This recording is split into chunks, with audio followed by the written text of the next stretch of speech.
বুকে কফ জমা, সর্দি, কাশি সব কিছু থেকে রিলিফ দিবে এই একটা রেসিপি। রেসিপিটা খুব সহজ। প্যান গরম হয়ে গেলে তার মধ্যে ঘি দিয়ে দিন, আর ঘি দেওয়ার পর এখানে দুটোর মতো রসুন আছে, রসুনের কোয়াগুলোকে সুন্দরভাবে সেই ঘিতে একেবারে ভেজে নিন।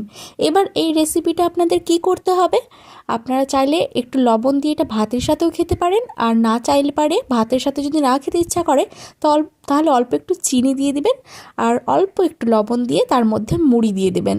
তো দেখুন, আমরা মুড়ি দিয়ে দিলাম, তারপর চিনি দিয়ে দিলাম। বন্ধুরা, এই রেসিপিটি ট্রাই করে দেখবেন, অনেক অনেক রিলিফ পাবেন আপনারা সর্দি কাশি এসব থেকে। আর হ্যাঁ, আপনারা যারা কালো জিরে পছন্দ করেন তারা কালো জিরে দিয়েও কিন্তু রেসিপিটি ট্রাই করতে পারেন। আমাদের বাড়িতে কালো জিরে সেরকম কেউ পছন্দ করে না, তাই মা এভাবেই বানিয়েছিল, আর আমি এটা খেয়ে দেখেছিলাম, এটা খেতেও খুব টেস্টি হয়।